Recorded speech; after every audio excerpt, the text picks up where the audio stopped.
کہ وہاں فرمایا گیا تھا کہ تین جو سب سے بڑے بڑے گناہ ہیں، والذین لا يدعون مع اللہ الہا آخر، وہ لوگ کہ جو اللہ کے ساتھ کسی اور الہ کو پکارتے نہیں ہیں، کسی اور سے دعا نہیں کرتے، ولا يقتلون النفس التي حرم اللہ الا بالحق، نہیں انسانی جان کو قتل کرتے ہیں جسے کہ اللہ نے محترم قرار دیا ہے مگر حق کے ساتھ، یعنی کوئی قانون کی دفعہ ان کے اوپر لاگو ہو جائے تو بات دوسری ہے۔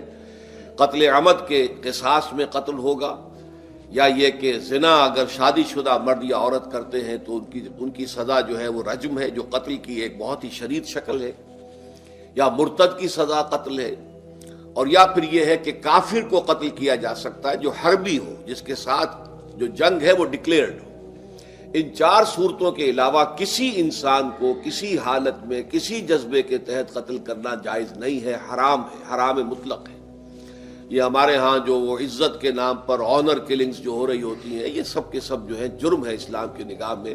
کسی کو یہ حق حاصل نہیں ہے کہ اس طرح سے اپنے ہاتھ میں قانون کو لے لیں۔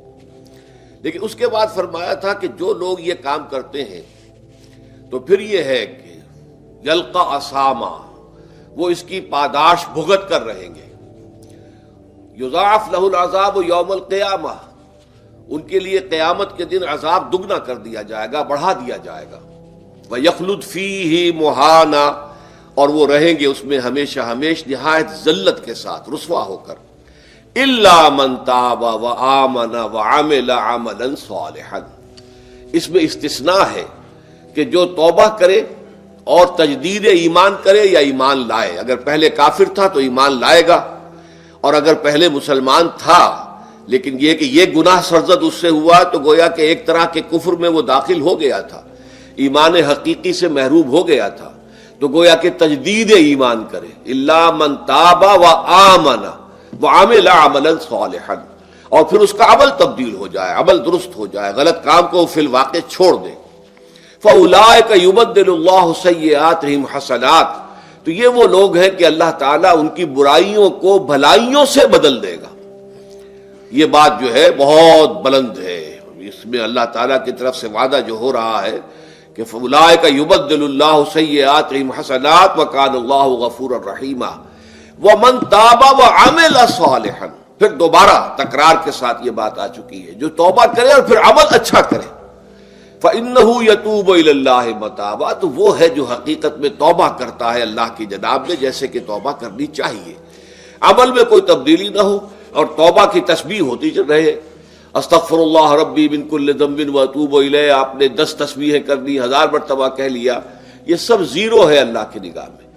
ذکر کا ثواب مل جائے گا کہ اتنا وقت آپ نے اللہ کا نام لیا ہے، اللہ کا ذکر کیا ہے، اس کا ثواب تو ملے گا، لیکن یہ توبہ نہیں ہے، اس سے کسی گناہ کی معافی کا کوئی سوال نہیں ہوتا، اس سے برائیوں کے بھلائیوں میں بدلنے کا کوئی امکان نہیں ہے، اس سے اس کی سزا سے بچنے کی کوئی سبیل نہیں ہے۔ اب سورہ تحریم میں خاص طور پر ایک خاص جو پس منظر ہے اس کے اعتبار سے یہ آیت آ رہی ہے، یا ایھا الذین آمنوا توبوا الی اللہ توبۃ نصوحا، اے وہ لوگوں جو ایمان لائے ہو، اے ایمان کے مدعیوں، دعوے داروں، توبہ کرو اللہ کی جناب میں، لیکن وہ توبہ خالص ہونی چاہیے، توبۃ نصوحا۔ اس سورہ مبارکہ کے پس منظر کو نوٹ کیجئے تو اس میں ایک خطائے اجتہادی کہہ لیجئے حضور سے ہو گئی تھی صلی اللہ علیہ وسلم، اگرچہ وہ خطا جانب خیر میں تھی، اچھے کام کے لیے تھی، برے کام کے لیے نہیں تھی، کہ آپ نے اپنی ازواج مطہرات کی دل جوئی کے لیے ایک شے جو اللہ کی طرف سے آپ کے لیے حلال تھی اس کو استعمال نہ کرنے کی قسم کھا لی، تو اس پر حضور کو روکا گیا، یا ایھا النبی لم تحرم ما احل اللہ لک تبتغی مرضات ازواجک، اے نبی کیوں آپ اپنے اوپر حرام ٹھہراتے ہیں وہ شے جو اللہ نے آپ کے لیے حلال قرار دی ہے؟ کیا آپ اپنی بیویوں کی رضا جوئی کے لیے ایسا کر رہے ہیں؟ واللہ غفور الرحیم، اللہ غفور ہے، رحیم ہے، اللہ نے آپ کی اس خطا سے درگزر کیا ہے، لیکن قد فرض اللہ لکم تحلۃ ایمانکم، اللہ تعالیٰ نے راستہ تمہارے لیے کھول دیا ہوا ہے کہ ایسی قسموں کو کھولا جا سکتا ہے، جس کے لیے کہ سورہ مائدہ کے اندر کفارہ دے دیا گیا۔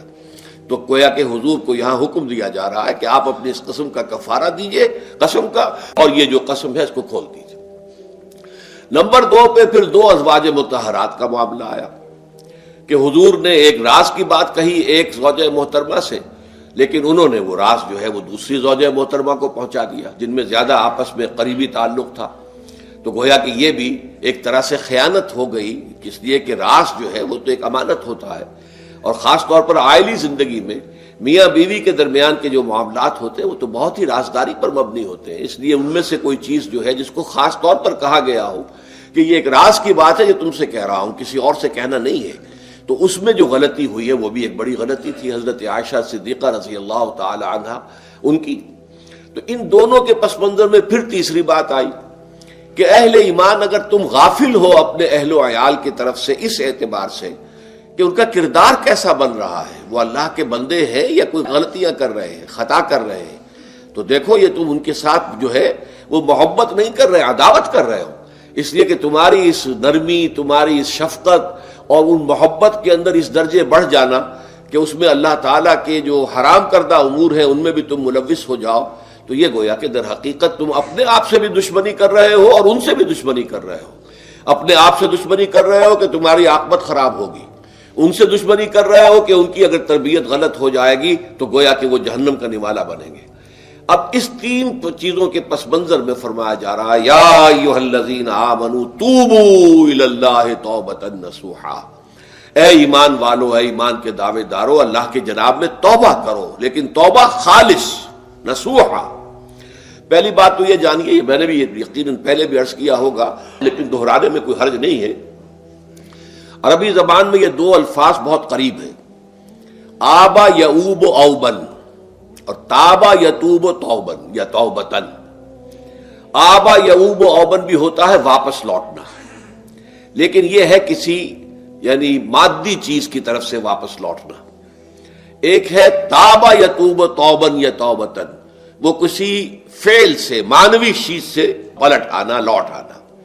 چنانچہ ایک بڑی پیاری جو دعا حضور صلی اللہ علیہ وسلم مانگا کرتے تھے، آپ کی مسنون دعاؤں میں سے ہے، جب آپ سفر پر گئے واپس گھر آئے تو گھر میں داخل ہوتے ہوئے آئبونا تائبونا لربنا حامدون، ہم پلٹ کر آ گئے ہیں سفر سے، وطن سے میں پہنچ گئے ہیں، گھر میں داخل ہو رہے ہیں، اور ہم اس حال میں بھی اپنے رب کی جناب میں توبہ بھی کر رہے ہیں، رجوع کر رہے ہیں اللہ کی جناب میں، اور اپنے رب کی حمد کرتے ہوئے داخل ہو رہے ہیں. آئبونا تائبونا لربنا حامدون. اسی طرح آپ بازار جائیں، اس کے بعد اپنے گھر میں داخل ہو تو یہ دعا پڑھیں، تو یہ گویا یہ بہت ہی ایک یوں سمجھیے مبارک، بہت سی اس کے اندر برکات ہوں گی.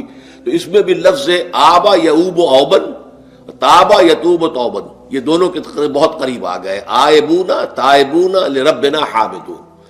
توبو الی اللہ، اب الہ کو نوٹ کیجئے، یہ توبہ کا لفظ بھی بہت سے ایسے الفاظ میں سے عربی زبان کے، جیسا کہ اس سے پہلے ہم دیکھ چکے ہیں کہ ایک لفظ ہے رغبہ، رغبہ رغبت جسے اردو میں ہم بولتے ہیں.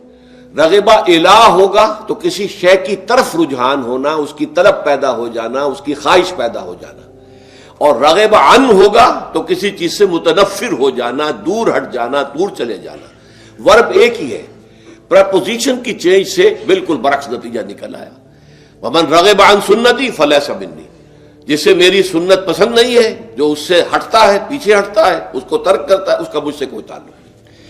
اسی طرح مالا یمیل و میلن، مالا الہ کسی شے کی طرف مائل ہونا، مالا عن اس شے سے ہٹ جانا، پیچھے ہٹ جانا، نفرت ہو جانا.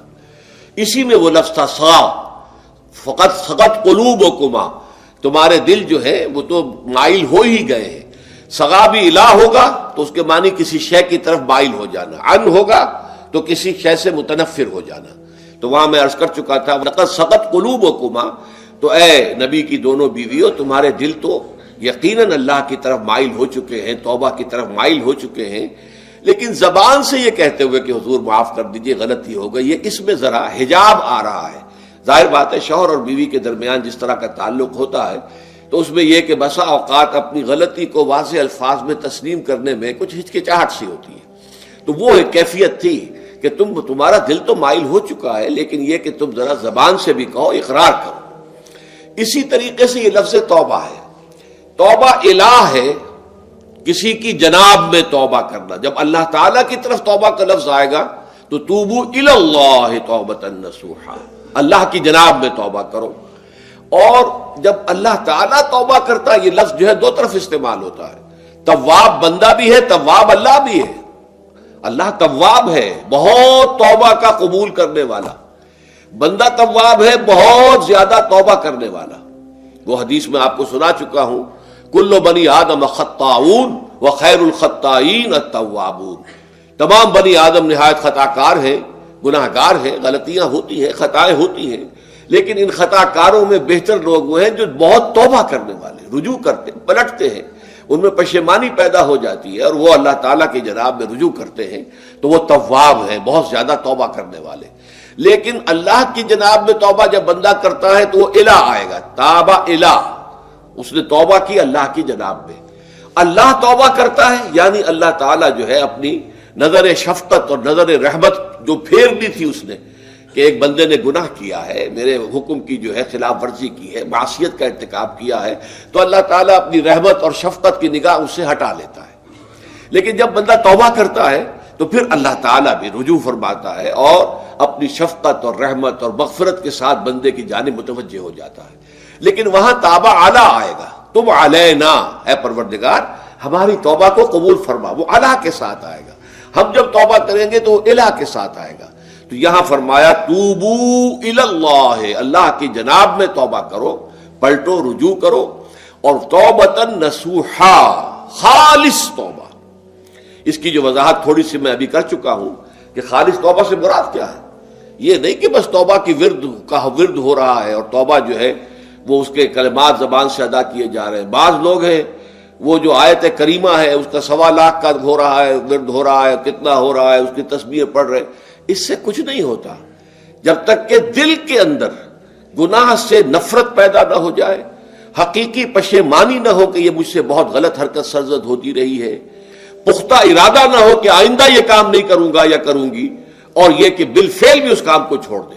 یہ 3 شرطیں کم سے کم ہیں ان چیزوں میں کہ جو حقوق اللہ میں سے اللہ تعالیٰ کے حقوق، ان میں کوتاہی ہوئی ہے، ان میں غلطی ہوئی ہے، اس میں انسان نے کسی معصیت کا ارتکاب کیا ہے، تو 3 شرطیں۔ حقیقی پشیمانی نمبر 1، جس کے لیے میں نے اقبال کا شعر آپ کو سنایا تھا جو بالکل نوجوانی کے دور میں انہوں نے کہا تھا، اور کسی، اب میں نام بھول رہا ہوں، کوئی بہت بڑے شاعر تھے، استاذ تھے، اساتذہ، استاذ الشعراء، انہوں نے کہا تھا کہ میاں صاحبزادے اس عمر میں، اور یہ شعر اس قدر اونچا شعر ہے کہ موتی سمجھ کے شان کریمی نے چن لیے قطرے جو تھے میرے عرق انفعال کے۔ انفعال کہتے ہیں شرمندگی کو، کہ میں جب شرمندہ ہوا کہ میں اللہ کی جناب میں یہ کیا حرکت کر بیٹھا، تو اس سے میری پیشانی پر جو پسینے کے قطرے رونما ہوئے، اللہ تعالیٰ نے ان کو موتی سمجھ کے چن لیا۔ اللہ تعالیٰ کو بندے کی توبہ سے اتنی خوشی ہوتی ہے۔ وہ حدیث بھی میں آپ کو سنا چکا ہوں کہ تم اندازہ کرو، ایک شخص ہے کہ جو ایک ریگستان میں لقودق صحرا میں سفر کر رہا تھا، اس کا ایک اونٹ تھا جس پر وہ سفر کر رہا تھا، اسی پر اس کا جو بھی راستے کا کچھ کھانا وانا تھا، خوراک تھی، وہ بھی اس کی پوٹلیاں بھی تھیں اور پانی کی چھاگل بھی بندھی ہوئی تھی۔ تھوڑی دیر کے لیے وہ ایک درخت کے سائے میں بیٹھ گیا استراحت کے لیے، وہ اسی میں آنکھ لگ گئی اس کی۔ اب جب آنکھ کھلی تو دیکھا کہ اونٹ غائب ہے۔ اب اونٹ گویا کہ اس کی زندگی کا واحد سہارا، کہاں جائے گا اب بغیر اونٹ کے؟ اس دوڑا دائیں بائیں، شمال جنوب مغرب مشرق، سب میں کہیں جہاں تک وہ کر سکتا تھا اسے کہیں اونٹ نظر نہیں آیا۔ تو پھر وہ اسی درخت کی سائے میں آ کر بیٹھ جاتا ہے موت کے انتظار میں کہ اب تو موت ہی آئے گی، نہ کھانے کو کچھ، نہ پینے کو پانی، نہ سواری کہ میں کہیں یہاں سے نکل سکوں۔ اچانک دیکھتا ہے کہ وہ اونٹ تو کھڑا ہوا ہے اور وہ سامان بھی موجود ہے۔ تو اس میں فرط مسرت کی وجہ سے خوشی اتنی شدید ہوتی ہے اسے کہ وہ کہنا تو یہ چاہتا ہے اے اللہ میں تیرا بندہ ہوں، تو میرا رب ہے، لیکن وہ کہہ یہ بیٹھتا ہے اے اللہ میں تیرا رب ہوں، تو میرا بندہ ہے۔ یعنی اتنا وہ اپنے اس میں حواس کھو بیٹھتا ہے خوشی کی وجہ سے۔ اتنی ہی خوشی ہوتی ہے اللہ تعالیٰ کو اپنے کسی گناہ گار بندے کی توبہ سے۔ اب آپ اندازہ کیجئے، یہ ہے جو تشبیہ حضور صلی اللہ علیہ وسلم نے توبہ کی عظمت کے لیے بیان کی۔ تو اس کے حوالے سے، اور میں آپ کو فلسفے کے طور پر بھی بتا چکا ہوں کہ بہت بڑی غلطی جو ہے، جیسے ان دونوں صورتوں کا جو مرکزی مضمون میں نے بتایا تھا کہ خاندانی زندگی میں 2 انتہائی کیفیات پیدا ہوتی ہیں، یا میاں بیوی کی موافقت نہیں ہو رہی تو آخری حد ہے طلاق، یا یہ ہے کہ اتنی محبت ہو گئی ہے کہ محبت کی وجہ سے شریعت کی حدود کے اندر رد و بدل ہو رہا ہے۔ تو پہلے کے موضوع کے اوپر سورہ طلاق ہے اور دوسرے موضوع کے اوپر سورہ تحریم ہے۔ تو طلاق کے معاملے میں بھی عیسائیوں سے جو بہت زیادہ غلطی بہت بڑی سرزد ہوئی وہ یہ ہے کہ حضرت عیسیٰ نے یہ فرمایا تھا کہ جو شخص اپنی بیوی کو طلاق دیتا ہے گویا کہ ناحق، وہ گویا کہ اس سے زنا کرواتا ہے، یعنی یہ کہ طلاق ہو گیا اس کو، اب وہ بیچاری جو ہے وہ بے شوہر کے ہے، عام طور پر مطلقہ سے کوئی شادی نہیں کرتا، تو اب اس کے فتنے میں مبتلا ہونے کا امکان موجود ہے، وہ زناکاری پر آمادہ ہو سکتی ہے، تو اس جس شخص نے اسے غلط طلاق دی تھی در حقیقت وہ ذمہ دار ہوگا اس زناکاری کا جو وہ کر رہی ہے۔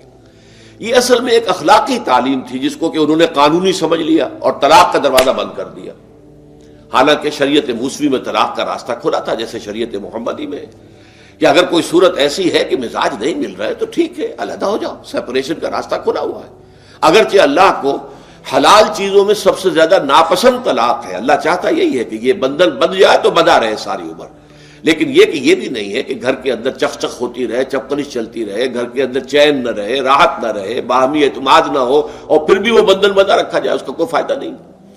تو قانون وہ تھا لیکن اخلاقی تعلیم یہ تھی، جیسے حضور نے فرمایا ابغض الحلال عند اللہ الطلاق، لیکن ساتھ ہی میں نے وہ حدیث بھی آپ کو سنا دی کہ جو شخص اپنی بیوی کی جو بھی اس کی روش ہے اس سے سخت نالاں ہے، شکایتیں کرتا پھرتا ہے دوسروں سے، طلاق نہیں دیتا، تو اللہ تعالیٰ اس کی دعا سنتا ہی نہیں کہ جب میں نے تمہارے لیے راستہ کھلا ہوا تھا وہ تم اختیار نہیں کر رہے۔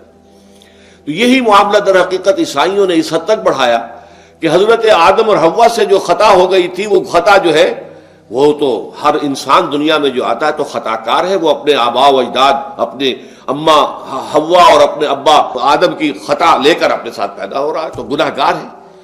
مین is sinful from the very birth. اب اس کا کیا علاج ہو؟ پھر وہ تو اس کا علاج ڈھونڈا کہ اللہ نے اپنا اکلوتا بیٹا زمین پر بھیج کر اور اسے ان لوگوں کی طرف سے کفارہ بنا لیا کہ جو ہمارے اس بیٹے پر ایمان لے آئے۔ یہ سارا عقیدہ بناء فاسد علی الفاسد کیوں ہوا؟ کہ توبہ کے بارے میں تصور ان کا غلط ہو گیا۔ اللہ قرآن مجید نے واضح کیا کہ غلطی تو ہوئی تھی حضرت آدم و حوا سے، شیطان کے بہکانے میں آ گئے تھے، لیکن یہ کہ پھر انہوں نے توبہ کی، اللہ نے تاب علیہ، اللہ نے اس کی توبہ قبول فرما لی۔ فتلقى آدم من ربہ کلمات فتاب علیہ، تو آدم نے اپنے رب سے کچھ کلمات سیکھ لیے، پشیمانی تو ہو گئی تھی، شرمندگی ہو گئی تھی، لیکن الفاظ نہیں مل رہے تھے، کن الفاظ میں میں اللہ کی جناب میں توبہ کروں۔ اللہ کی کمال شفقت کے اللہ نے وہ الفاظ بھی انہیں تلقین کر دیے جو سورہ اعراف کے اندر بیان ہوئے ہیں، ربنا ظلمنا انفسنا وان لم تغفر لنا وترحمنا لنکونن من الخاسرین، اللہ نے توبہ قبول فرما لی، فتاب علیہ۔ اب جو بچہ پیدا ہو رہا ہے نسل آدم کا، وہ کوئی اپنے جد امجد جو ہے حضرت آدم اور حضرت حوا کے گناہ کی پوٹ لے کر نہیں آتا ہے، وہ تو کل مولود یولد علی الفطرہ، فطرت الاسلام پہ پیدا ہوتا ہے۔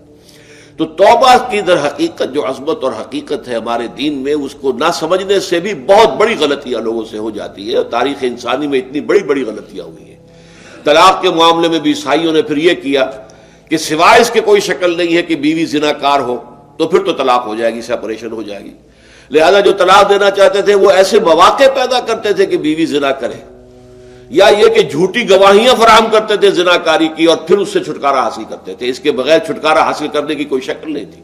اس پر بڑے بڑے افسانے جو ہیں وہ مغربی لٹریچر کے اندر آپ کو ملیں گے کہ عورت سے نجات پانے کے لیے انہیں پھر یہ کرنا پڑتا تھا کہ جھوٹے طور پر جھوٹا الزام تہمت لگا کر اس کے اوپر زنا کا الزام ثابت کرے، یا یہ ہے کہ اسے واقعتاً خود ایسے حالات میں ڈال دے کہ وہ زانیہ بن جائے اور پھر اس سے نجات حاصل۔ یہ گویا کہ پھر وہی بناء فاسد علی الفاسد، ایک غلط بات کے اوپر دوسری غلط بات کہی۔ تو توبوا الی اللہ توبۃ نصوحا، توبہ کرو اللہ کی جناب میں جو کہ خالص توبہ۔ خالص توبہ میں 3 شرائط میں نے بیان کر دی کہ اگر اللہ کے حقوق میں معاملے میں کمی بیشی ہوئی ہے تو پھر یہ ہے کہ پشیمانی حقیقی، عزم مصمم دوبارہ نہیں کروں گا نہ کروں گی، اور نمبر 3 یہ کہ ایک مرتبہ اس گناہ کو لازماً چھوڑ دینا۔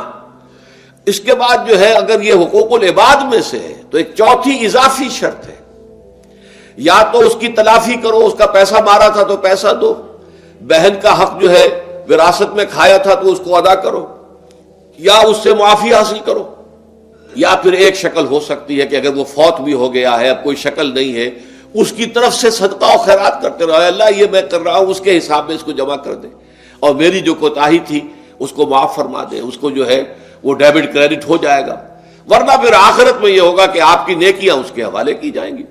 یا آپ کے پاس نیکیوں کا ذخیرہ بھی کافی نہ ہوا تو اس کے گناہ آپ کے پلڑے میں ڈال دیے جائیں گے. اور اسی کو حضور نے فرمایا کہ میری امت کا اصل مفلس وہ ہے. آپ نے پوچھا اتدرون من المفلس، آپ لوگ جانتے ہیں کہ مفلس کون ہوتا ہے؟ تو صحابہ نے وہی جواب دیا جو ہم میں سے ہر شخص جواب دے گا، المفلس عندنا من لا درہم لہ ولا دینار. ہمارے نزدیک ہم مفلس اس کو کہتے ہیں جس کے پاس درہم و دینار نہیں ہے، روپیہ پیسہ نہیں ہے. حضور نے فرمایا نہیں، میری امت کا مفلس وہ ہوگا جو قیامت کے دن حاضر ہوگا، بہت سی نمازوں کی وہ پنڈ لے کر آئے گا، وہ گٹھڑی لے کر آئے گا، گٹھڑا لے کر آئے گا، اور روزوں کا اور اس کا اور حجوں کا اور عمروں کا، لیکن وقد شتم ھذا واکل مال ھذا، اس نے مال کھایا تھا فلاں کا حرام طریقے سے، فلاں کو گالی دیتی تھی، فلاں پر تہمت لگائی تھی، حقوق العباد کے اندر جو ہے اس کی عزت پر حملہ کیا تھا. وہ سارے مدعی جمع ہو جائیں گے. اللہ تعالیٰ کسی سے کہے گا بھائی تم اس کی نمازیں لے جاؤ، کسی سے کہے گا اس کے روزے لے جاؤ، اچھا تم لو حج لے جاؤ، اس کے عمرے لے جاؤ، اور اس کے بعد بھی مدعی باقی ہوں گے. تو اب مدعیوں کے گناہ اس کے پلڑے میں ڈالے جائیں گے، اور پھر وہ دوسروں کے گناہوں کے بوجھ تلے دب کر جہنم میں جھونک دیا جائے گا.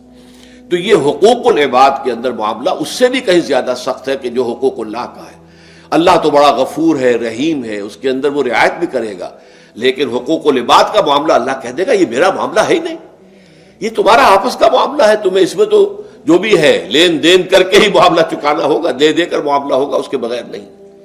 تو توبوا الی اللہ توبۃ نصوحا عسى ربکم ان یکفر عنکم سیئاتکم. عین ممکن ہے، عسى اصل میں امید دلانے کے لیے ہوتا ہے، شاید کہ ایسا ہو جائے.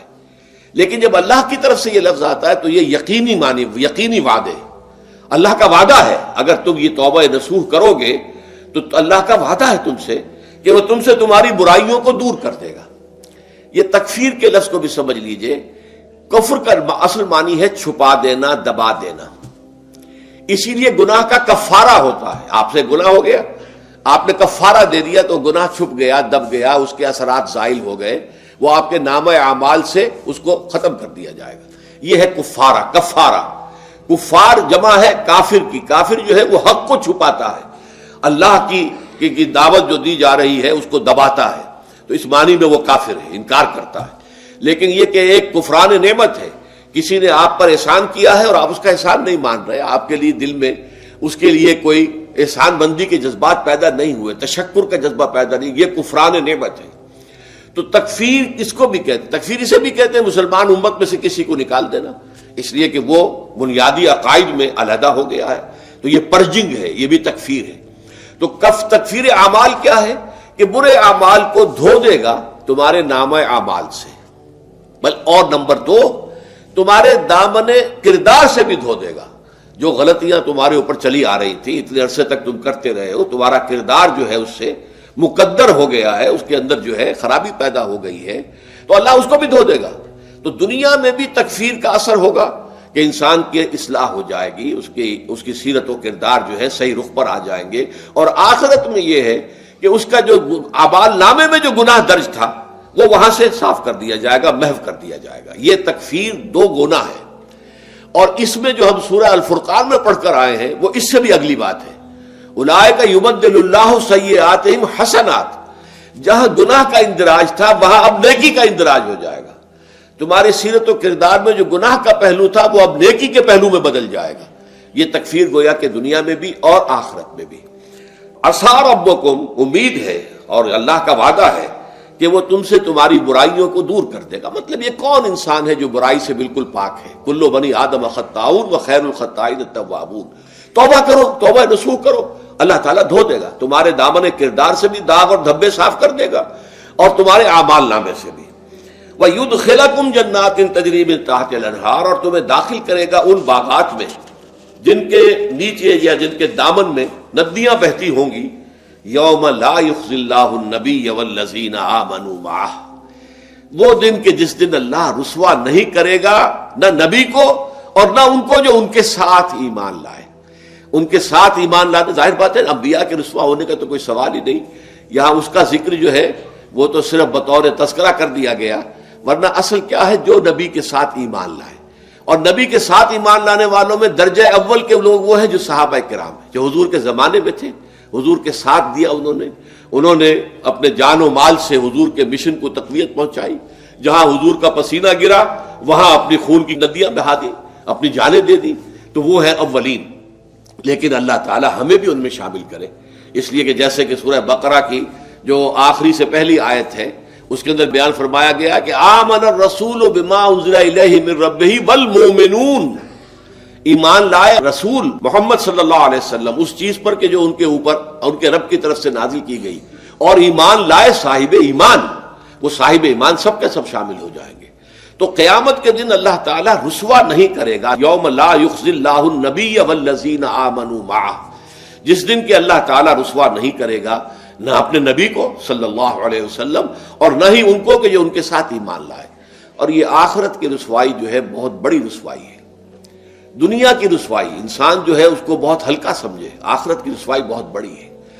پوری خلق خدا جہاں جمع ہوگی، پوری انسانیت جمع ہوگی، تمام آدم سے لے کر آخری انسان تک جمع ہوں گے، اور وہاں اگر رؤوس الاشہاد ہمارا پردہ چاک کیا جائے، ہمارے گناہوں کو جو ہے اعلان کیا جائے، تو وہ کتنی بڑی رسوائی ہوگی. اسی لیے یہ دعا مانگتے رہنا چاہیے، اللہم ربنا اجرنا من خزی الدنیا والآخرہ. اے اللہ ہمیں بچا لے، دنیا اور آخرت دونوں کی رسوائی سے بچا لے. دنیا کی رسوائی یہ ہے کہ آپ کی کسی غلط کام کا چرچا ہو جائے، دنیا کے اندر پھیل جائے، آپ کی جو ہے عزت جو ہے وہ داغدار ہو جائے. اس سے بھی اے اللہ بچا لے، پردہ ڈال دے. جیسے کہ حضور نے لفظ استعمال کیا الا یتغمدنی ربی برحمتہ، الا یہ کہ میرا پروردگار مجھے اپنی رحمت کی چادر تلے ڈھانپ لے. اللہ تعالیٰ دنیا میں بھی ہمیں ڈھانپے رکھے اور آخرت میں بھی ڈھانپ لے. تو یہ خزی دنیا والآخرہ، اے اللہ ہمیں دنیا کی بھی رسوائی سے بچائے رکھ اور آخرت کی رسوائی سے بھی بچا لیجو. بارک اللہ لی ولکم فی القرآن العظیم ونفعنی وإیاکم بالآیات والذکر الحکیم.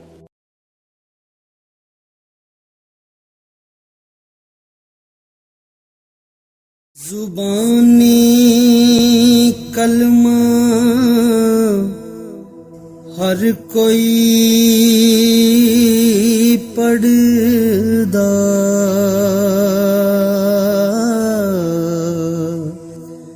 تے دل دا پڑھدا کوئی